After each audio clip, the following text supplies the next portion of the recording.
Entonces, no es que yo esté a favor de patrones, no es que yo esté a favor de trabajadores o en contra de trabajadores, sino que el esquema jurídico que hasta ahorita, o bajo el cual hasta ahorita ha estado operando la justicia laboral, no sirve para nada.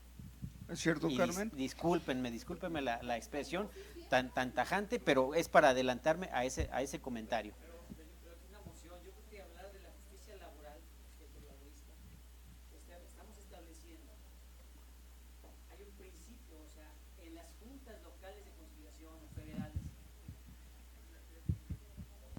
Juntas locales y probablemente las federales, se están dando fenómenos de corrupción. Bueno, se dan, e incluso como el barrio cultural, los propios abogados, postulantes o litigantes en materia laboral tomaron la Junta de Conciliación León. Y hasta que llegaron los empresarios, hace apenas un par de meses, 3 o 4 meses, es cuando la autoridad, ¿por qué? Porque hay un pequeño detalle. Las juntas de conciliación no pertenecen al Poder Judicial, pertenecen al Ejecutivo. Y eso es el cambio que se ha pedido para evitar esta corrupción. Sin embargo, como detalle, pues bueno, la clase trabajadora no es lo mismo que la clase empresarial. Por supuesto que no. Es el gigante contra el, o sea, Goliat contra invariablemente. Los sindicatos blancos, o sea, es un tema social. Sí, es precisamente donde… Pero yo quisiera nada más plantear mi intervención, es decir, bueno, yo creo que debemos de ser muy cuidadosos, porque en estos momentos, ayer se planteaba, ¿por qué los maestros salieron a la calle? Y hay la crítica. Hay, de alguna forma, condenable, pero si platicamos con un maestro que le están dando y dice, es que no es una reforma educativa, es una reforma laboral. Entonces hay que entrar al estudio y discutirlo en una mesa del debate con la seriedad y profundidad que se ocupa. Ahora bien, yo estoy de acuerdo con lo que plantea aquí el compañero Arturo, porque sí hay una contradicción, porque si hablamos del artículo primero, en pocas palabras, que alguien me explique, dice todas las autoridades, en el ámbito de sus competencias tienen la obligación de promover, respetar, proteger y garantizar los derechos humanos, de conformidad con los principios de universalidad, interdependencia, indivisibilidad y progresividad. En consecuencia, el Estado deberá prevenir, investigar, sancionar y reparar las violaciones de los derechos humanos en los términos que establezca la ley. Y con esta cuestión, que ya los derechos humanos van a decir, pues defiéndase, y si no puede defenderse, la suplencia de queja terminó. Hay grupos, tan es así, que ahora se ha segmentado, grupos vulnerables, grupos indígenas, etcétera, etcétera. Pero quien tenga para pagar, y entonces es contradictorio el amparo a lo que decían los sentimientos de la nación, quien tenga una omisión, quien tenga un agravio, que acuda a los tribunales, y los tribunales le darán el derecho siempre y cuando lo tenga. Y con esto, pues el que lo sepa pedir, porque hay principios generales, hay que tener el derecho, hay que pedírselo a la persona indicada, hay que saberlo pedir y al final de cuentas, a ver si te lo dan, que te lo den. Son principios que ya existían, lo que pasa es que ahora como que se le está dando mucho, o sea, revolcando en los principios, que ahora es decir, bueno, pues la batalla laboral, pues si no tuviste una buena defensa adecuada, incluso en materia penal, existía que cuando hay una defensa inadecuada, se reponían los procedimientos por la falta de capacidad del defensor, o viceversa. ¿Por qué? Porque existía el órgano técnico. O sea, es un tema amplio, pero eso ya nomás para no perder mi exposición. Y ¿por qué? Si el artículo primero nos plantea la defensa de todas las autoridades, es ahora la Corte, a través del colegiado y los jueces de distrito, quienes no van a aplicar este principio, que es el primero, que se supone que es el rector y donde empezaron las reformas. Es mi comentario. Gracias. Sí, creo que, insisto, hablar de temas que involucren el resto de los aspectos son debates muy prolongados y difícilmente se pueden concluir o agotarse. En efecto, yo solamente para cerrar esto pretendo justificar de por qué hago estas expresiones o estas conclusiones de que la justicia laboral hoy día no funciona y dista mucho de cómo debiera ser. Para agregar nada más un punto más, refirió la materia penal, igual inclusive en la materia laboral, tenemos procuradurías de la defensa, ¿sí? Que no funcionen, esa es otra situación, pero jurídicamente creo que existen los mecanismos para que debiera funcionar esa justicia laboral, esta justicia penal, nada más que eso es, insisto, la realidad social, la realidad política es la que no nos ha permitido avanzar, pero creo que que vamos bien, al menos en esa reforma laboral. Ya, nada más 50 segundos y con cronómetro en mano. En 15 segundos se lo tengo, maestro. Perfecto. El derecho es un instrumento para regular tanto los individuos en interrelación con la sociedad, como la relación gobierno, ¿sí? O poderes y ciudadanos, ¿sí? Entonces, si vamos aquí sí me permito disentir un tanto cuanto con vos, sí, claro, por lo claro. siguiente, si vamos a justificar esto de que no funciona, pues entonces la ley no sirve, entonces no tendría ni siquiera razón de ser ni de los tribunales ni del derecho. Y no, o sea, es que la verdad no sé qué viene, hermano, o sea. Bien, ¿Sí? acepto su disentimiento y con todo respeto, créame que no me siento agraviado, al contrario, yo les di esa confianza de que fuéramos abiertos en el diálogo. Pero como el tiempo ya nos está apremiando y todos estamos un poco inquietos, ustedes tal vez un poquito más que yo, pero estamos en tiempo, vaya, pero no me gustaría dejar algún tema. Sí, abogado. Sí.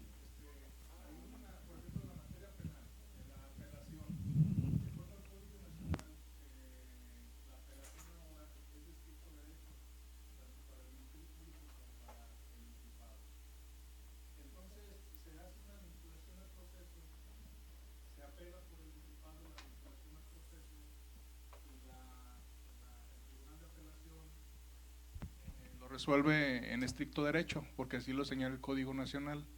Pero luego ya vamos al amparo indirecto y aquí estamos viendo que hay suplencia de la queja. ¿Cómo actúa ahí el órgano de control constitucional? Supliendo, definitivamente. Definitivamente sí. Yo pienso, o quiero, para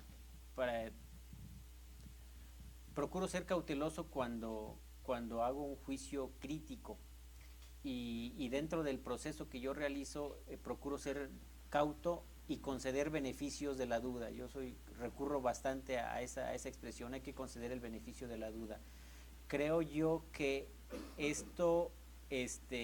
esta incongruencia, porque la es, obedece, o quiero pensar que a eso obedeció, porque no tengo la certeza, a ese trance que tenemos que realizar,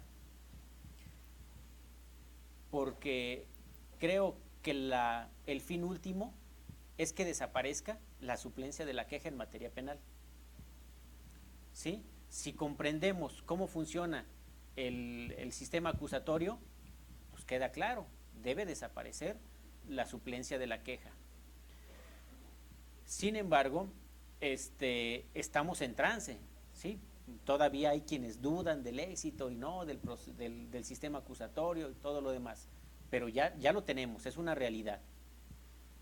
Para lograr ese fin último, creo que se trata de poner todavía frenos, y quiero pensar yo que a esto obedece. En otras palabras, el fin último es eliminar la suplencia de la queja en materia penal, sí. ¿Por qué ahorita no se ha hecho? Porque nos falta transitar, y ya ustedes han escuchado, ¿no? Hay quienes contemplan 10, 15, 20 o más años para madurar en ese sistema. Y por lo tanto, si tenemos otra figura jurídica como es el juicio de amparo, como que hay que reservar. Y también creo que como estamos viendo que está funcionando el sistema acusatorio, sí se está logrando ese primer fin, no hay suplencia. Al no haber suplencia, se está dejando, ¿sí?, en menor posibilidad a los órganos de amparo para que lo hagan. No sé si me explico, o inclusive todavía añadir un poquito, un argumento más que es riesgoso, pero lo puedo hacer. Tribunales de amparo, hay un mensaje implícito, política y socialmente y jurídicamente. Si advierten algo, y si el fin es desaparecer la suplencia de la queja, hagan mutis.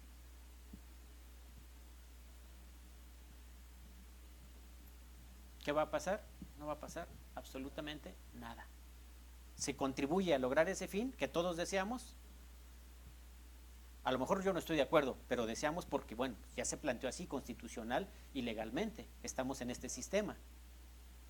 Deseamos que entonces, ya que está, que marche bien, como se está proponiendo, sí, todos lo deseamos. Nos guste o no nos guste, pero deseamos que marche bien. Bueno, pues entonces todos podemos contribuir desde la perspectiva donde nos ubiquemos a lograr ese fin. Y creo que esto pudiera ser. Esta es una apreciación muy, muy personal de la que yo me hago responsable y que no compromete a nadie más, y mucho menos institucional, ¿no? Pero yo por eso, ese sería mi comentario y observación, de que sí existe esa tendencia. Al contrario, muchas gracias. Interesante, como pueden ver, pero habrá más ocasiones para comentar y debatir. Ahora vamos a ver cuáles son las excepciones a ese principio de estricto derecho. ¿En qué casos opera la suplencia de la queja? En cualquier materia, cuando el acto reclamado se funde en normas generales, consideradas inconstitucionales por la jurisprudencia de la Suprema Corte. ¿Qué significa? Bueno, si ya existe una jurisprudencia que declaró que una norma es inconstitucional, pero también con relación al principio de relatividad, no por esa declaración, no por esa jurisprudencia que declaró inconstitucional una norma, significa que no se nos va a aplicar al resto de quienes no fuimos quejosos. Lo único que implica es que si también queremos ese beneficio, acudir al juicio de amparo. Y capítulo, conceptos de violación, en blanco, no expreso ningún concepto de violación. ¿Por qué? Porque se me suplirá la suplencia de la queja y el órgano de amparo me lo concederá precisamente con fundamento o con apoyo en esa jurisprudencia.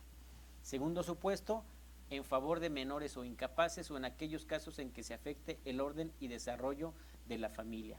Empezamos a comentar ahorita todas estas cuestiones y aspectos de familia, y creo que no amerita mayor comentario. Es muy comprensible por qué razón se aplica la suplencia de la queja. En materia penal, en favor del inculpado o sentenciado y en favor del ofendido o víctima en los casos en que tenga el carácter de quejoso o adherente.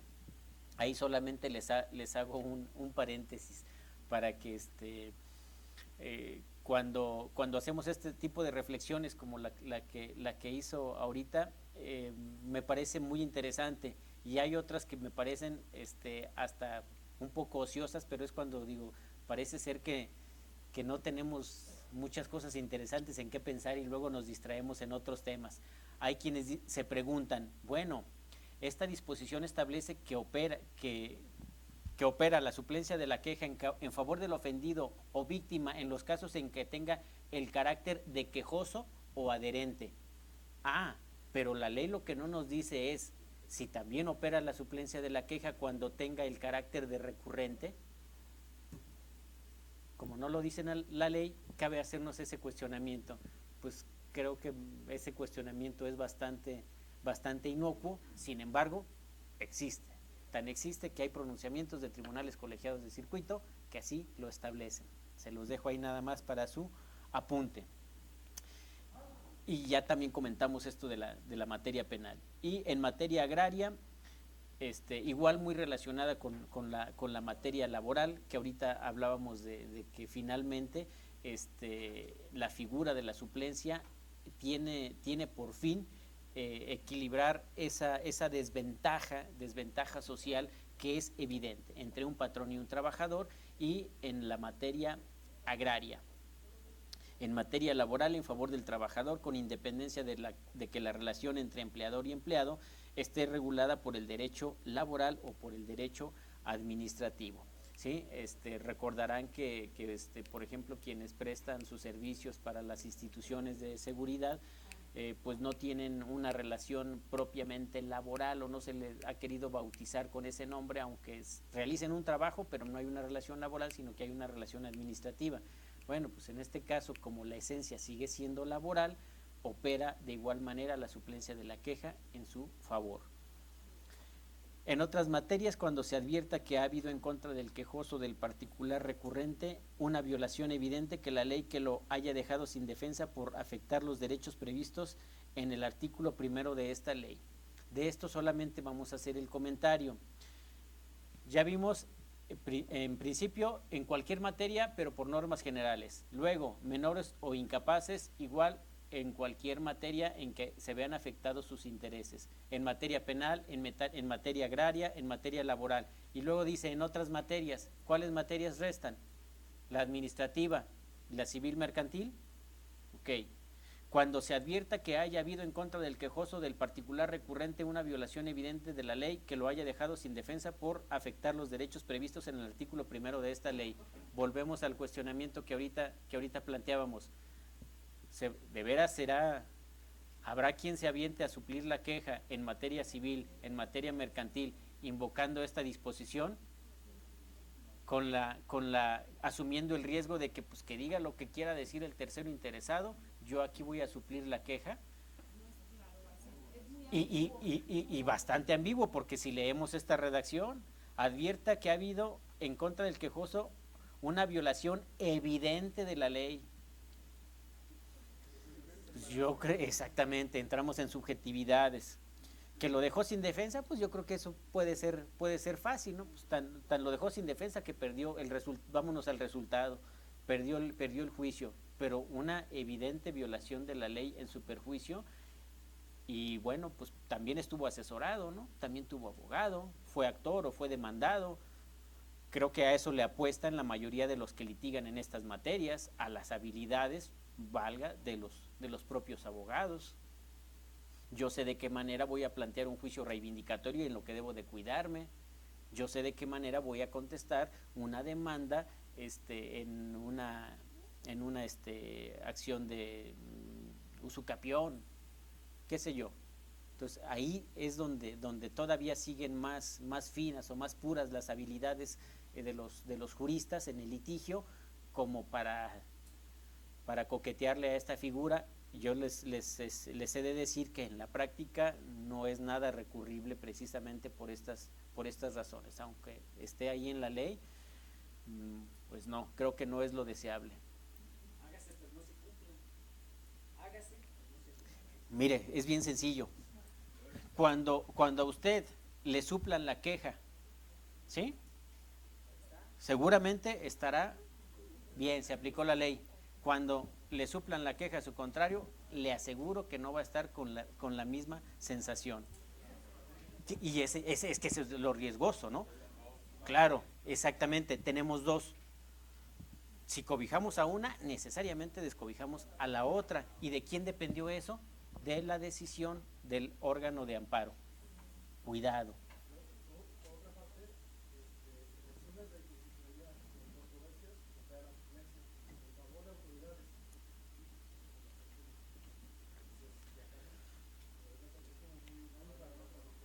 Bueno, lo que pasa es que allá se trata de un control abstracto de constitucionalidad, y aquí ya hablamos de un control concreto, ¿sí? De constitucionalidad.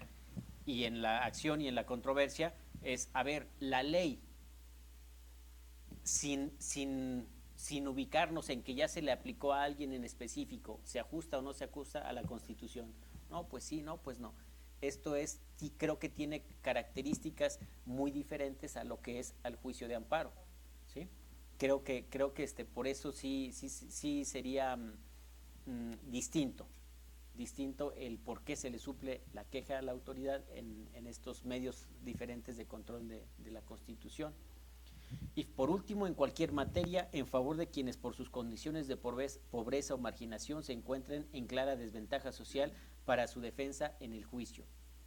Igual, es otra de los que en el discurso se escucha bien, se antoja bien, pero que en la práctica todavía no se ve con claridad cómo ha de aterrizarse. Hay quienes, por ejemplo, apelan a que a las personas conocidas como de la tercera edad, de edad avanzada o adultos mayores, que acuden en demanda de amparo, se les debiera suplir la queja por ubicarlos precisamente en esta situación de desventaja social, lo que en principio creo que nadie discutiríamos, que están en desventaja social, así, en abstracto sí lo están, en concreto ya creo que entramos en situaciones distintas, ¿no? Habrá personas que estén en este estadio y que gocen de gran solvencia económica, social y todo lo demás, y que por lo tanto pues diríamos, ¿para qué suplirle la queja?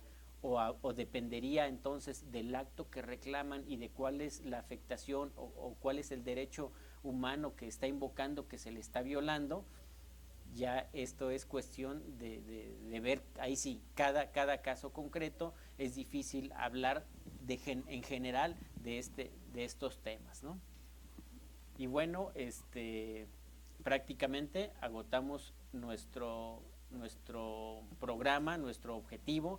Espero que hayan quedado satisfechas sus expectativas. Las mías sí quedaron, se los expreso y les agradezco, les reconozco, y yo soy quien les da un aplauso por haber invertido el tiempo libre en estos espacios. Se lo merecen.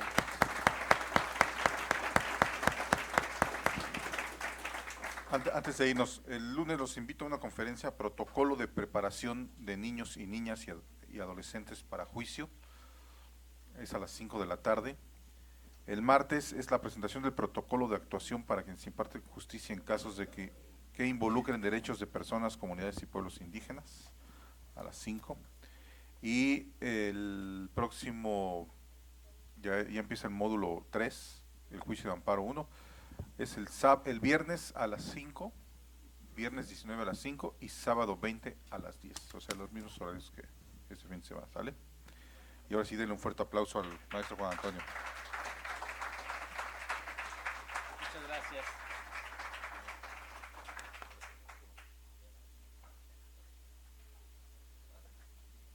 Buenas tardes, tengan todos ustedes.